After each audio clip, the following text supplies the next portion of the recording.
이렇게 할 때에 우리 모두는 하나님의 아들을 믿고 아는 일에 하나가 되어 그리스도를 닮은 온전한 사람으로서 성숙한 그리스도인이 될 것입니다. 이제는 더 이상 어린아이가 되어서는 안 됩니다. 파도에 밀려 떠다니는 배처럼 왔다 갔다 하거나 우리를 속이고 유혹하는 온갖 새로운 가르침에 넘어가서도 안 될 것입니다. 그들은 우리를 잘못된 길로 데려갈 뿐입니다. 사랑으로 진리만을 말하고 머리 되신 예수 그리스도를 본받아 모든 면에서 성장하도록 하십시오. 온몸이 그리스도께 붙어 있으니 각 지체가 서로 도와주어 각자 맡은 일을 잘 해내도록 하십시오.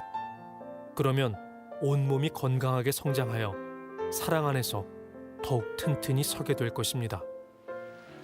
우리 가슴에 손을 얹고 우리 신앙을 고백하고 말씀을 나누겠습니다. 제가 먼저 고백하겠습니다. 하나님은 나를 사랑하십니다.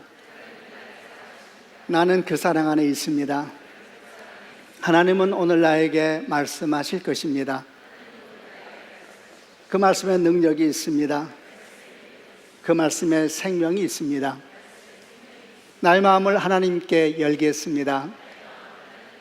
나의 생각을 예수님께 집중하겠습니다. 들을 만큼 변합니다. 들을 만큼 행복해집니다.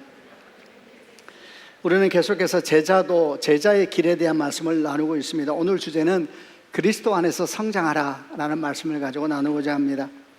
생명이 있는 존재에게 성장이라는 것은 지극히 당연하고 자연스러운 일입니다. 그런데 만약 태어난 아기가 성장하지 않고 성숙하지 않으면 어떻게 될까요? 정말 큰일일 겁니다.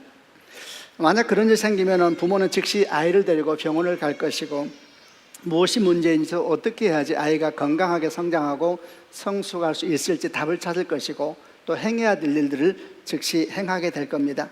안 그럴 부모가 세상에 어디 있겠습니까? 영적으로도 똑같습니다. 육적으로 태어난 아이가 건강하게 성장하지 않으면 답을 찾고 그를 위해서 돕는 길을 찾는 것처럼 영적으로 태어난 생명이 건강하게 성장하고 성숙하지 않는다면 우리도 그 답을 찾고 행해야 할 겁니다. 히브리서 5장 12절 말씀을 개역개정으로 한번 읽어보려고 합니다. 시작. 때가 오래 되었으므로 내가 마땅히 선생이 되었을 터인데 내가 다시 하나님의 말씀이 초보에 대하여 누구에게서 가르침을 받아야 할 처지이니 단단한 음식은 못 먹고 젖이나 먹어야 할 자가 되었도다. 때가 오래되었으므로 이렇게 예수를 믿은 지가 오래되었으면 내가 마땅히 선생이 되어야 되지 않겠느냐. 그런데 어찌하여서 아직도 말씀의 초보에 대해서 배워야 되는 그런 어린아이와 같은 상태가 있단 말이냐, 이렇게 말씀하고 있습니다. 비슷한 말씀이 고린도전서 3장 1절과 3절에도 나옵니다. 3장 1절을 보면은 형제들아 내가 신령한 자들을 대함과 같이 너희에게 말할 수 없어서 육신에 속한 자 곧 그리스도 안에서 어린아이를 대함과 같이 하노라. 또 3절을 보면은 너희는 아직도 육신에 속한 자로다. 너희 가운데 시기와 분쟁이 있으니 이는 육신에 속하여 사람을 따라 행함이 아니냐, 이렇게 말을 합니다. 육신에 속한 자 이런 표현을 쓰고 있는데 육신에 속한 자라는 표현은 예수 믿고 성령도 받았는데 여전히 육신의 지배를 많이 받는 그리스도인, 영적으로 보면 어린아이와 같은 성장하지 않고 성장이 멈춰버린 그런 그리스도인을 의미하는 표현입니다. 어린아이 같은 신앙이 있다. 그럼 그런 신앙은 어떤 신앙일까? 한 세 가지를 생각해 보았습니다. 첫 번째, 그런 신앙은 자기 중심성을 벗어나지 못하는 신앙일 겁니다. 어린아이 특징이 매우 자기 중심적이죠. 사실 아이에게 그것은 당연한 것입니다. 근데 이런 시간이 세월이 가면서 계속 변하지 않고 계속된다면 어떨까요? 그건 정말 어려움이 되는 거죠. 신앙도 똑같습니다. 처음 믿을 때는 다 자기 감정이 중요하고 자기 필요가 중요하고 자기 현실이 중요합니다. 그래서 그를 위해서 기도하고 또 그를 위해서 신앙생활 열심히 하는 것은 어찌 보면 당연합니다. 그리고 그를 통해서 자기를 사랑하는 하나님의 사랑도 느끼게 되고 그 가운데 성장해 가는 것이죠. 그래도 신앙생활이 5년이 되고 10년이 되고 또 평생을 해오면서 만약에 그 사람이 기도가 여전히 처음 믿을 때와 별로 변하지 않는다면 그의 신앙생활의 초점이 처음 믿을 때와 별로 변함이 없이 여전히 자기중심적이고 자기 감정, 자기 유익만을 쫓는 신앙생활을 하고 그런 기도를 한다면 그건 분명히 문제가 있는 것입니다. 성경을 보게 되면 광야의 이스라엘 백성들이 참 그랬습니다. 그들이 출애굽하고 광야 40년을 걸으면서 얼마나 많은 하나님 경험을 했습니까? 그들로 한 홍해가 정말 갈라졌습니다. 그 사이를 마른 땅이 되어서 걸어갔습니다. 아침마다 눈을 뜨면 장막 밖으로 나가면 하늘에서 밤새 떨어진 만나를 주워서 먹었습니다. 불기둥과 구름기둥은 고개만 들면 눈앞에 보였습니다. 40년을 그렇게 그들은 광야의 시간을 걸어왔습니다. 그런데 도무지 성숙해지지 않았습니다. 조그만 어려움이 생겨도 원망하고 한탄하고 불평했습니다. 그들은 하나님 약속보다 당장 내 눈에 보이는 현실만이 그래도 중요하고 그것만이 무겁고 어려웠던 사람들이었습니다. 놀랍게도 40년을 한결같이 그랬습니다. 이렇게 자기 중심성을 벗어나지 못하는 신앙, 이것이 어린아이 같은 신앙일 겁니다. 또 어떤 신앙이 어린아이 같은 신앙일까? 아마도 그 신앙은 분별력이 자라지 않는 그런 신앙일 겁니다. 어린아이의 또 하나의 특징은 분별력이 많이 부족하죠. 그래서 좋은 선물 주고 따뜻하게 말하면 쉽게 길을 열고 마음도 열어버립니다. 좀 신기하고 놀라운 일이 생기면은 이렇게 정신없이 쳐다보다가 길을 잃어버리기도 하고 또 잘못된 길로 따라가기도 합니다. 근데 신앙도 그런 신앙이 있다는 겁니다. 말씀도 많이 듣고 기도도 열심히 하고 나름대로 교회에서 신앙생활도 열심히 한 것 같은데 신기하게도 영적인 분별력이 자라지 않는 사람들도 있습니다. 고린도 교회 성도들이 그랬습니다. 그들에게는 은사가 참 많이 풍성했습니다. 그리고 교회에는 탁월한 말씀 선생들이 방문해서 말씀을 가르쳐 주기도 했던 그런 참 복이 있는 교회였습니다. 그런데 그 교회에 시기와 분쟁이 끊이지를 않았습니다. 심지어는 같은 말씀을 배웠던, 같은 선생에서 말씀을 배웠던 사람들끼리 분파를 이루어서 또 다른 분파와 싸우기도 하고 했습니다. 은사가 주어지면은 그 은사를 주신 하나님의 마음을 생각하면서 우리가 어떻게 살아야 될까 고민하기보다는 그 은사를 가지고 서로 비교하고 자랑하고 또 정죄하면서 또 싸웠습니다. 참 안타까운 일입니다. 그래서 사도 바울이 너희는 아직도 육신에 속한 자구나 이렇게 말을 한 겁니다. 또 어떤 신앙이 어린아이 같은 신앙일까? 아마도 그 신앙은 책임과 사명의 소중함을 모르고 또 감당해야 될 그 책임과 사명을 감당하지 않으려는 신앙, 그것이 어린아이 같은 신앙일 겁니다. 어린아이는 책임과 사명을 모르죠. 또 그 소중함도 모릅니다. 이것도 당연합니다. 어린아이 때는 책임보다는 돌봄을 받아야 될 시기이고 사명보다는 끝없이 사랑을 받아야 될 시기이니까 당연히 그렇습니다. 그러나 성장하면서 변해야죠. 돌봄을 받는 존재에서 돌보는 존재로 변화되기 시작하고 끝없이 사랑을 받게만 했던 존재에서 이제 사랑을 받을 뿐만 아니라 흘러보내면서 기쁨을 누리는 그런 존재로 변해가야 되는 겁니다. 그게 성장이죠. 그게 성숙입니다. 그런데 늘 돌봄을 받으려고만 하고 돌보지 않으려고 하는 신앙이 있다면 또 늘 배우기는 하는데 가르치지도 않고 섬기지도 않는 그런 신앙이 있다면 여전히 자기 안에 머물러 있고 세상을 향해서 확장되지 않는 그런 신앙을 가지고 있다면 그 신앙은 분명 어린아이 같은 신앙이다 말할 수 있을 겁니다. 이런 어린아이 같은 신앙이 성령의 역사가 가득했던 초대교회에도 참 여기저기 많이 있었습니다. 그럼 여러분 오늘날은 어떨까요? 더 말할 나이가 어디 있겠습니까? 어떻게 하면 우리들은 영적 아이를 지나서 영적 어린이 될 수 있을까?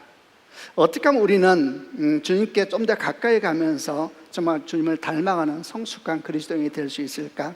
이를 위해서 우리에게 필요한 신앙의 태도는 무엇일까? 오늘 이제 보려고 합니다. 에베소 4장 13절과 16절을 통해서 보려고 하는데 개역개정으로 이 말씀을 한 번 더 읽어보겠습니다. 제가 13절 읽겠습니다.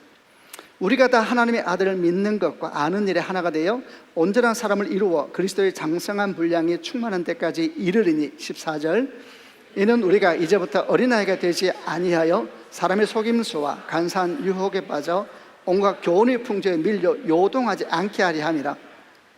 오직 사랑 안에서 참된 것을 하여 범사에 그에게까지 자랄지라. 그는 머리니 곧 그리스도라. 그에게서 온 몸이 각 마디를 통하여 도움을 받음으로 연결되고 결합되어 각 지체의 분량대로 역사하여 그 몸을 자라게 하며 사랑 안에서 스스로 세우느니라. 이 말씀의 첫 부분을 이끌고 있는 13절 말씀, 이 13절 말씀은 우리가 영적으로 성장하고 성숙하는 데 아주 중요한 방향과 내용을 가르쳐 줍니다. 우리가 다 하나님의 아들을 믿는 것과 아는 일에 하나가 되어, 이렇게 말씀을 하고 있는데, 이 말씀을 바탕으로 해서 영적 성장과 성숙을 위해서 우리에게 필요한 한 3가지 내용을 나눠보고자 합니다. 첫 번째, 우리가 영적으로 성장하고 성숙하기 위해서 첫 번째 필요한 것은 우리의 성장과 성숙의 방향이 되시며 목적이 되시는 예수님을 정말 잘 알아야 된다는 겁니다. 사도 바울은 우리 영적 성장의 목표를 제시하기를 그리스도의 장성한 분량에 충만한 데까지 이르러야 된다, 이렇게 말씀하고 있고, 또 범사에 그에게까지 자랄지라 그는 머리니 곧 그리스도다, 이렇게 말씀을 하고 있습니다. 우리가 성장하고 성숙할 방향성, 목표는 어디인가? 예수님의 장성한 분량에 이르는 것, 예수님을 온전히 닮아가는 것, 그것이다, 이렇게 알려주고 있는 겁니다. 예수님은 누구신가? 예수님은 우리가 성장하고 성숙해가는 믿음의 경주에 있어서 동반자이며 방향이시며 목표가 되시는 분이십니다. 그 모든 걸음에 함께 하시니까 동반자이시고, 그 모든 걸음마다 나아갈 길을 가르쳐 주시니 방향이시고, 그 모든 걸음의 최종적인 목적지가 됐으니까 그분이 목표이신 것이죠. 요한복음 14장 6절에서 말씀하신 것처럼 내가 곧 길이요 진리요 생명이니 나로 말미암지 않고는 아버지께로 올 자가 없느니라 하신 말씀은 구원의 말씀이기도 하지만 성장을 위해서 우리가 정말 필요한 것이 뭔가에 대해서 가르쳐주는 말씀이기도 합니다. 이 땅의 모든 사람은 다 성장하기를 원합니다. 다 성숙하기를 원합니다. 다 그렇죠. 문제는 방향과 목표가 다른 것이죠. 우리의 성장의 목표와 방향은 누군가? 예수 그리스도이시죠. 그러므로 그분을 바르게 알고 그분을 향해서 올곧게 걸어가야 되는 겁니다. 만약 우리가 열심히 사는데 목표 방향이 어긋나 있다, 왜곡되어 있다, 그러면 어떤 일이 생기겠습니까? 열심히 사는 그만큼 삶은 어그러지게 되어 있고 삶은 뒤틀어지게 되어 있습니다. 열심보다 중요한 것은 정확한 방향이죠. 예수 그리스도 그분을 잘 알고 분명하게 아는 것이 가장 기본이 되는 겁니다. 4개월 전입니다. 2026년 3월 2일 날 미국 애틀란타에서 여자 하프 마라톤 선수권 대회가 열렸는데 여기서 아주 좀 당황스러운 일이 있었습니다. 결승선이 한 1.6km밖에 남지 않은 상태에서 선두권에 선수 4명이 다른 길로 들어서고 말았습니다. 그들을 인도하던 선도차가 잘못된 길로 들어가서 그들을 잘못된 길로 인도한 겁니다. 그들은 1km 이상을 달리고 난 뒤에야 잘못된 것을 깨닫고 돌이켜서 온 힘을 다해 달렸지만은 결승선에 도달했을 때 그들은 모두 다 순위권에서 멀어지고 말았습니다.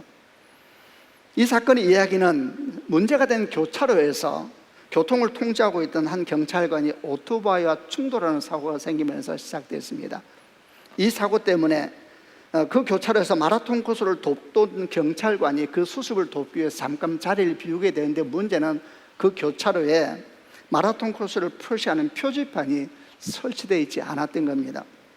그래서 이 선도차를 안내하는 오토바이, 경찰 오토바이가 있는데 이 오토바이 탄 경찰이 잘못된 길로 들어가게 되고, 그 오토바이 뒤를 따라 선도차도 잘못된 길로 들어가게 되고, 선도차를 따라 이 마라톤을 또 잘못된 길로 들어가게 돼서 이 사단이 나게 된 겁니다. 얼마나 억울하겠습니까?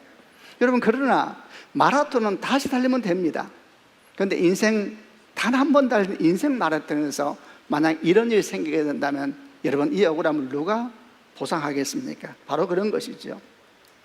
영적 성장의 여정은 마라톤과 같다라는 생각을 했습니다. 가장 기본이 되는 것은 방향과 목표를 분명히 하는 것입니다. 그리고 그 방향과 목표가 되시는 분이 바로 예수 그리스도이십니다. 우리의 목표가 되시고 방향이 되시고 힘과 능력이 되시는 예수 그리스도, 그분은 누구실까? 오늘 에베소 4장 13절에 이렇게 설명했습니다. 우리가 다 하나님의 아들을 믿는 것과 아는 것에 하나가 되어, 믿는 것이라는 표현이 나옵니다. 우리가 하나님의 아들을 잘 믿어야 된다 그러는데 이 믿는 것이라는 표현이 나오는데, 믿는 것이라는 번역은 원래 원어 그대로 하면 앞에 정관사가 붙어야 됩니다. 그 믿는 것, 그 믿음, 정관사가 붙어야 됩니다. 그냥 믿음이 아니고 그 믿음입니다. 그 믿음이 뭔가? 사도들이 전해주었던 그 믿음이지요. 성경에 기록된 그 믿음입니다. 예수께서 하나님이시며 사람이라는 성육신의 그 믿음이고, 그분이 여러분과 저를 위해 십자가 못 박혀 죽으셨다는 그 믿음이고, 부활하시 지금 우리의 살아계신 하나님이 되신다는 바로 그 믿음, 그 믿음에 굳게 서야 된다는 것이죠. 여러분 예수께서 하나님이시면서 사람이시라는 그 믿음을 믿으십니까? 여러분 예수께서 여러분과 저희 죄를 위해 십자가 못 박혀 죽으셨다는 것을 믿으십니까?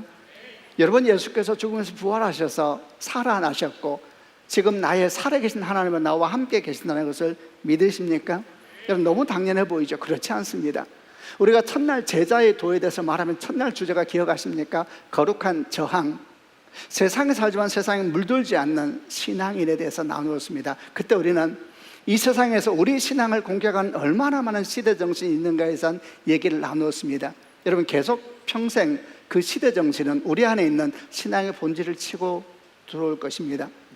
우리가 당연하다고 말하는 그 믿음, 바로 그 믿음을 공격하기 위하여서 이 세상과 사단은 지금도 얼마나 많은 일을 하고 있는지 모릅니다. 여러분 축복합니다. 어쩌면 당연해 보이는 그 믿음이 여러분 안에서 굳게 서는 생명의 믿음이 되기를 주님의 이름으로 축원합니다. 그게 분명할수록 삶도 분명해집니다. 그게 깨끗할수록 삶도 깨끗해집니다. 그게 올곧을수록 삶도 올곧아지는 것입니다. 여러분 생각해 보십시오. 왜 우리는 이렇게 흔들립니까? 어쩌면 우리가 바라보는 그분에 대한 믿음이 흔들리고 있기 때문은 아니겠습니까? 어떻게 하면 우리가 성장할 수 있을까? 성숙할 수 있을까? 날마다 예수, 그분에 대한 믿음, 그 믿음을 생각하면서 오늘 내가 어떤 인생을 살아야 될까 생각하면서 걸어갈 때에 그 사람은 어찌 성장하지 않고 성숙하지 않겠습니까? 두 번째, 우리가 성장하고 성숙하는 제자가 되기 위해서 필요한 신앙의 태도는 예수님과 동행하는 삶에 굳게 서 있어야 한다는 겁니다. 다시 에베소 4장 13절을 기억합니다. 우리가 다 하나님의 아들을 믿는 것과 아는 것에 하나가 되어, 이렇게 말을 했습니다. 이 믿는 것은 그냥 믿는 것이 아니라 그 믿음이라 그랬고, 그 이어지는 아는 것은 뭘까요? 그냥 아는 것이 아닙니다. 그 알미입니다. 그 믿음은 사도들이 전해주었던 그 믿음이었고, 그 아는 것은 역시 사도들이 전해주었던 그 알미입니다. 모든 믿음이 다 우리를 주 앞에 바르게 인도하지 못하고, 모든 알미 우리를 주 앞에 바르게 인도하는 것은 아닙니다. 여기서 아는 일로 번역된 헬라어가 에피그노시스라는 단어를 쓰고 있는데, 우리가 보통 지식으로 번역하는 그노시스하고는 조금 다르게 전치사가 하나 붙어 있습니다. 이 그노시스와 에피그노시스라는 두 단어를 가지고 성장과 성숙에 대한 얘기를 좀 해보려고 합니다. 그노시스는 일반적인 일반적인 지식을 의미할 때 쓰는 단어입니다. 예수께서 하나님의 아들이심을 아는 것, 이게 알미죠. 성경의 내용, 창세기부터 계시록까지 내용을 아는 것, 이게 아는 것이죠. 기본적인 신앙의 교리를 아는 것, 이것은 다 일반적인 그노시스라 말할 수 있습니다. 고린도전서 8장 1절 말씀에 지식은 교만하게 하며 사랑은 덕을 세우는, 이런 말씀이 있습니다. 이때 지식은 그노시스를 말하는 겁니다. 지식으로서의 알미죠. 그게 그노시스입니다. 에피그노시스는 뭔가? 그노시스 앞에 전치사 에피가 붙었는데, 이 에피가 붙어는 아니야마 뭐뭐 위에 또는 충분히, 완전히라는 의미를 더해주게 됩니다. 에피그노시스는 그냥 지식으로서의 알미 아니고 인격적으로 아는 것, 경험적으로 아는 것, 그런 알을 표현하는 단어가 에피그노시스입니다. 우리는 결혼하기 전에 배우자에 대한 소개를 듣습니다. 정보지요, 그노시스입니다. 그러나 수십 년 살고 난 다음에 아내에 대해서 알게 되지요. 에피그노시스입니다. 에피그노시스라는 단어 속에는 단순히 객관적 정보가 아닙니다. 삶입니다. 눈물입니다. 비볐던 시간들이죠. 아파했던 아픔들이 함께 엉어려서 묶여있는 단어가 에피그노시스라는 단어입니다. 우리 신앙은 그노시스의 삶에서 에피그노시스의 삶으로 변화되면서 성숙하게 되는 겁니다. 이런 변화가 없다면 신앙의 성숙이라는 것은 결국 눈에 보이는 외면의 성장에 불과하게 될 겁니다. 성경 말씀 잘 알고 또 말씀 잘 외우고 신앙의 교리 잘 알고 교회 생활 잘 알고 이런 것들이 그노시스에 바탕한 성장이죠. 외면적인 성장을 말하는 겁니다. 교회 다니는 시간이 오래되고 교회에서 직분을 맡게 되고 이런 것이 전부 다 그노시스에 바탕한 성장이라 할 겁니다. 그런데 만약 우리 신앙이 거기서 멈춰버린다면 그 신앙은 지금 우리가 말하는 제자로서의 성장을 의미하는 성장이라 결코 말할 수 없습니다. 그건 영적 성장이라 말할 수 없지, 오히려 사실은 육적 성장이다 라고 해도 틀린 말은 아닐 겁니다. 우리가 속한 한국교회가 얼마나 많은 어려움을 겪고 있는지는 여러분 우리 일이기 때문에 우리가 잘 알고 있습니다. 그에 대해서 여러 진단 중에 가장 많이 진단되는 것이 우리 성장이 그동안 그노시스 성장에만 치우쳐 왔다는 것입니다. 눈에 보이는 것, 당장 사람들이 말할 만한 그 모든 것이 다 그노시스 성장이었습니다. 그런데 정작 주님과 함께 눈물을 흘리고 주님과 함께 호흡하고 주님과 함께 엎드리는 에피그노시스의 삶, 그 삶에서 성장이 없어서 한국교회가 이렇게 부끄러움과 수치를 당하는 것이다라는 얘기를 많이 듣는 것입니다. 우리는 그리스도의 장성한 분량에 성장하고 성숙하기 위해서 반드시 지식적인 알면서 삶을 통해서 알아가는 그노시스에서 에피그노시스로 변화되는 시간을 반드시 지나야 됩니다. 그리고 그때부터 사실 우리는 본격적인 성장의 길로 들어선다 할 수 있습니다. 베드로를 생각해 보았습니다. 사도 베드로는 누구보다 예수님 가까이 있었던 제자였습니다. 그리고 아마도 누구보다 예수님에 대해서 잘한다라고 자신했던 제자였을 겁니다. 정말 예수님에 대해 말하자면 그는 정말 할 말이 많은 사람이었습니다. 그래서 주님께서 너희는 나를 누구라 하느냐 할 때 베드로는 망설이지 않고 말했죠. 저는 그리스도시요 살아계신 하나님의 아들이십니다. 놀랍고 위대한 고백이었습니다. 주님도 이거 인정하셨습니다. 그리고 이 고백 위에 내 교회를 세울 것이다 이렇게 말씀도 하셨습니다. 그런데 그런 베드로가 주님이 그 뒤에 십자가에 대해서 말씀하시자마자 나서면서 그럴 수 없다라고 막았었습니다. 그때 주께서 이렇게 말씀하셨죠. 사탄아 내 뒤로 물러서라. 자, 여러분, 베드로는 주님을 아는 사람입니까? 모르는 사람입니까? 그는 예수님에 대해서는 알았지만 사실은 예수님을 모르는 사람이었습니다. 그노시스의 지식은 있었지만 에피그노시스의 눈물과 삶과 호흡은 사실 그에게 없었던 것입니다. 결국 그는 어떻게 했는가? 그는 가장 중요한 때에 그 예수를 부인하고 말았습니다. 그런데 이런 베드로가 언제 삶의 중요한 전환점을 겪게 되는가? 아마도 그것은 예수님을 3번 부인하고 난 뒤에 들었던 새벽 닭의 울음소리가 아니었을까 싶습니다. 그가 예수님을 3번 부인했을 때 사실 그 시간에 그가 가지고 있던 그노시스 신앙은 바닥까지 드러냈습니다. 그의 신앙은 다 무너져 버렸죠. 그리고 새벽 닭이 울 때 베드로는 본능적으로 고개를 돌려서 예수님을 보았고 예수님도 고개를 돌려서 베드로를 보았습니다. 그리고 두 눈이 마주치게 되죠. 그 시간 그는 일어나서 밖에 뛰어나가 통곡하며 울었습니다. 이때가 베드로가 진정으로 예수님을 알게 되는 어떤 시점이었을 것이다 라고 느껴집니다. 그 무너지는 새벽, 그 아팠던 시간들, 그 절망과 혼돈 속에서 베드로는 처음으로 예수님을 알았습니다. 그분의 아픔을 알았고 그분의 눈물을 알았고 그분의 외로움을 알았습니다. 그리고 베드로는 뛰쳐나가서 짐승처럼 울었습니다. 그는 사실 아무것도 몰랐던 겁니다. 예수님을 그렇게 잘 아는 것처럼 생각했었고 예수님의 자랑스러운 제자처럼 항상 앞서 나아갔지만 사실은 그는 아무것도 모르고 있었습니다. 그는 엎어져서 울었습니다. 정말 짐승처럼 울었습니다. 그노시스가 에피그노시스로 변하는 시간이었죠. 그가 주님을 진짜 만난 겁니다. 그리고 그가 변하기 시작합니다. 저는 그 뒤에 베드로를 보면서 떠오르는 첫 번째 생각은 참 이 사람이 눈물이 많아졌구나라는 생각을 했습니다. 이때 터졌던 그 눈물샘은 곳곳에서 터지기 시작합니다. 아마도 그 중에 하나가 요한복음 21장 갈릴리 새벽가에서 불 옆에 앉아서 주와 함께 있을 때가 아니었나 싶습니다.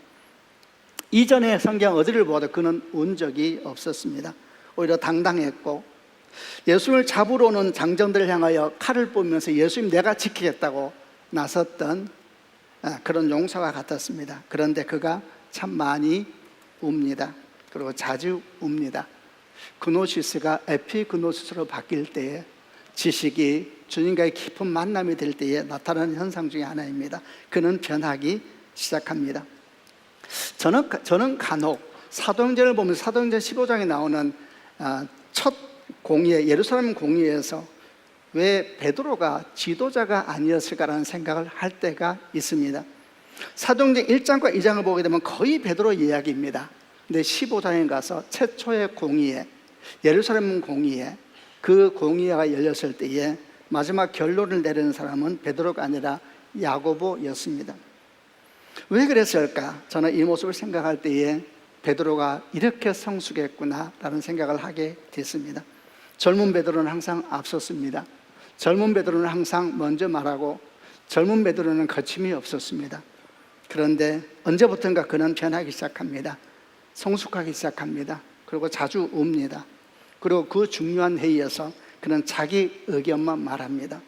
결정을 독점하려고 하지 않습니다. 여기만이 아닙니다. 신약 어디를 보아도 그는 똑같은 모습을 보여줍니다. 그는 최고 권위를 주장하지 않습니다. 베드로전서 5장 1절을 보면 그는 자신을 소개하기를 함께 장로된 자요 이렇게 소개합니다. 놀라운 표현입니다. 12사도의 대표였고 부활의 증인이었고 오순절 성령 사건의 대표 설교자였습니다. 근데 그는 어디에서도 자기 최고 지도자 됨을 말하지 않지요. 그는 놀랍게 변해갑니다. 그는 예수님에 대해서 알았던 사람으로부터 예수님의 마음을 아는 사람, 그 마음을 품고 사는 사람으로 변화되고 있었던 것입니다. 욥의 고백이 생각났습니다. 욥기 42장 5절로 6절 말씀에 내가 주께 대하여 귀로 듣기만 하였사오나 이제는 눈으로 주를 배웠나이다. 그러므로 내가 스스로 거두어 드리고 티끌과 재 가운데서 회개하나이다. 귀로 듣기만 했던 신앙이 눈으로 보는 신앙으로 바뀌었습니다. 그리고 그가 뭐라고 말합니까? 스스로 거두어 드리고 티끌과 재 가운데서 회개하나이다. 고통을 받은 것은 큽니다. 근데 고통받은 그가 주 앞에서 회개합니다. 나는 이것이 신앙의 신비라고 생각을 합니다. 오직 하나님과 그의 관계 속에는 그 어떤 관계의 신비가 그를 이렇게까지 성숙하게 만들었습니다. 어떻게 하면 우리가 성숙할 수 있을까? 성장할 수 있을까? 그것은 분명합니다.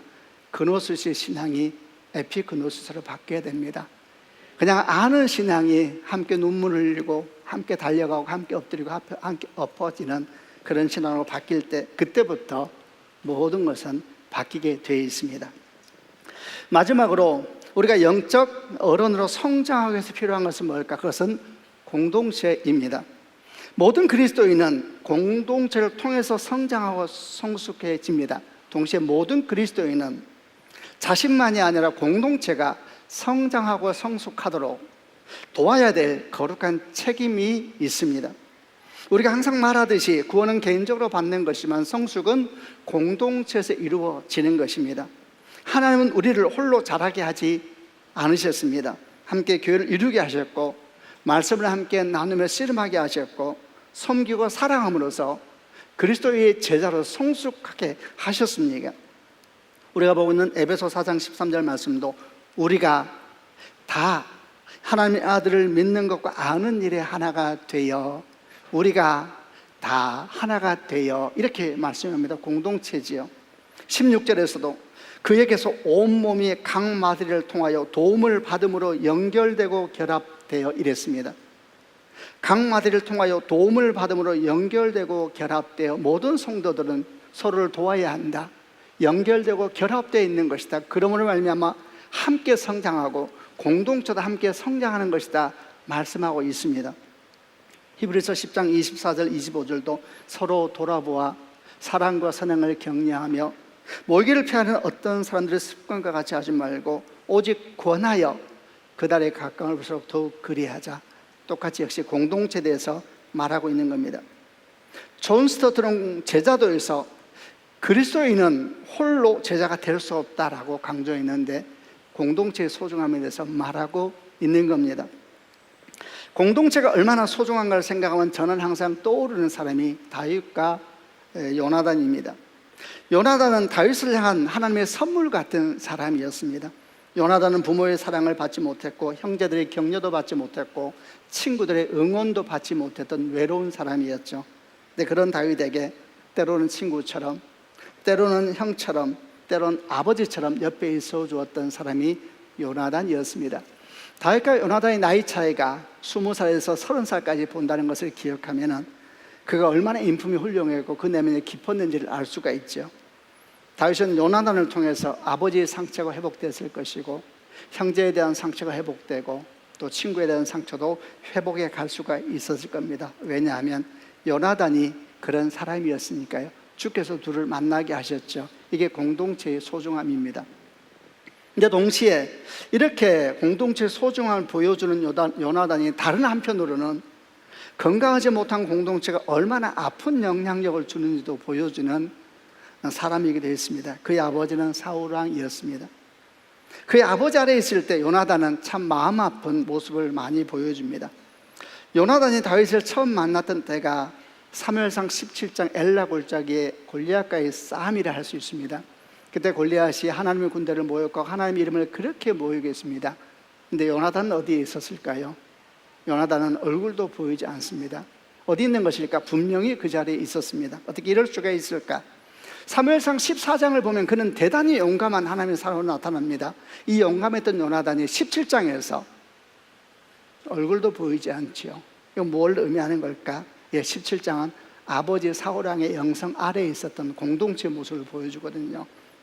그 아버지 아래에 있을 때 그는 가지고 있던 용기도 잃어버리고 힘도 잃어버리고 얼마나 큰 건강하지 못한 영향력을 받았는지 모릅니다. 사울왕의 영성은 사실은 건강한 용맹이 아니었거든요. 두려움이었습니다.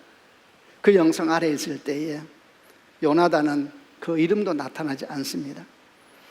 공동체 영성이 얼마나 지대한 것인지, 그리고 그 공동체 영성에 중요한 역할을 하는 리더라는 사람에게 얼마나 소중한 것인지를 많이 보여주는 장면으로 여겨집니다. 여러분, 우리 함께 그리스도인으로서 서울드림교회를 이루면서 각자가 정말 성숙한 그리스도인의 날마다 성장하는 축복이 있기를 바랍니다. 아멘이죠. 그리고 또 아셔야 됩니다. 우리는 모두 다 서로를 도와야 될 책임이 있습니다. 우리 연결되어 있고 결합되어 있습니다. 그래서 함께 성장하도록 도와야 합니다.